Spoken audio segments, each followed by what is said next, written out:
আসসালামু আলাইকুম। আজকে আমরা প্রকৃতি নির্ভর এবং পরিমাণ নির্ভর ধর্মাবলী সম্পর্কে জানব।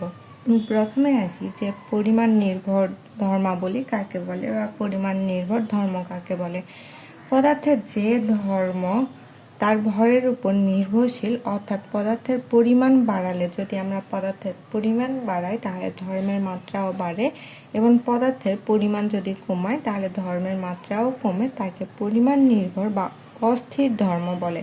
যেমন পদার্থের আয়তন, অভ্যন্তরীণ শক্তি, ভর প্রভৃতি।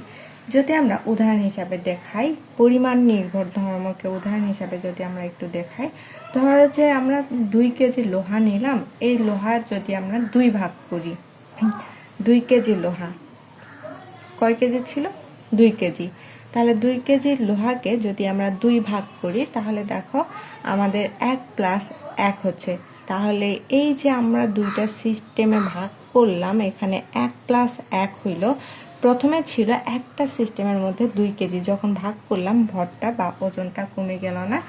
আবার ধরো যে 1 লিটার পানির ভর যদি 1 কেজি হয়, 1 লিটার পানির ভর 1 কেজি।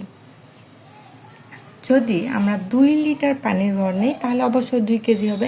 মানে আমরা পরিমাণ বাড়াচ্ছি বা কমাচ্ছি তার উপর এটা নির্ভর করে। আবার দেখো যে অভ্যন্তরীণ শক্তি, আমরা একটা সিস্টেমের মধ্যে কিছু পরিমাণে অভ্যন্তরীণ শক্তি আছে, মানে আমাদের সিস্টেমটার মধ্যে একটা নির্দিষ্ট পরিমাণে অভ্যন্তরীণ শক্তি আছে।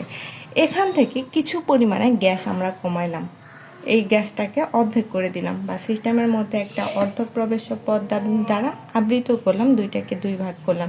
তাহলে প্রথমে সিস্টেমটার মধ্যে যত পরিমাণে অভ্যন্তরীণ শক্তি ছিল, 2 ভাগ করার ফলে অভ্যন্তরীণ শক্তিটা 2টা ভাগে বিভক্ত হচ্ছে না?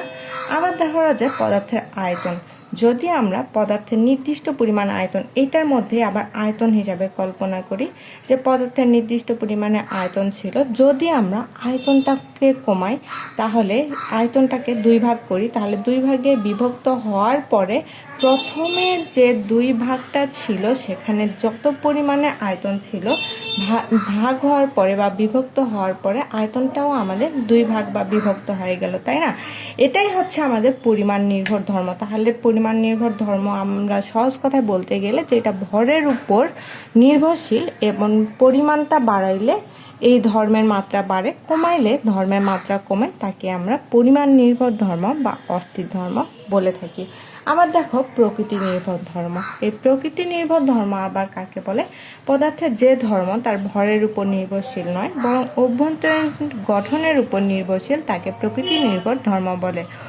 এর মধ্যে উদাহরণ হিসাবে আমাদের তাপমাত্রা, ঘনত্ব, চাপ, স্ফুটনাঙ্ক বা গলনাঙ্ক হতে পারে।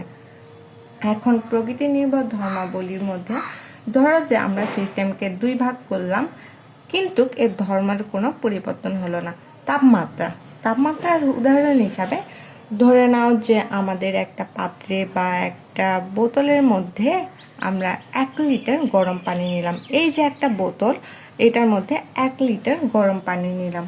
এখানে পানিটার যে তাপমাত্রাটা সেটা হচ্ছে 100°C তাপমাত্রা।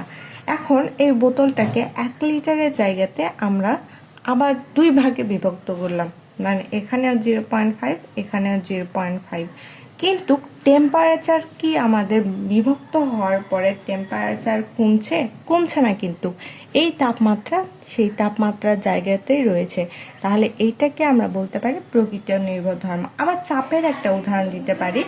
চাপ, ধরো যে চাপকে আমরা এই সিস্টেমটা, এটাকে বোতলের জায়গাতে এখন সিস্টেম ধরে নেই, এই সিস্টেমটাকে আমরা যে পরিমাণে চাপ প্রয়োগ করব, আমাদের যদি এই সিস্টেমটাকে আলাদা করতে হয় কিন্তু আমাদের সিস্টেমটা সমান যদি থাকে তাহলে সেক্ষেত্রে আমাদের একই পরিমাণে চাপ প্রয়োগ করতে হবে।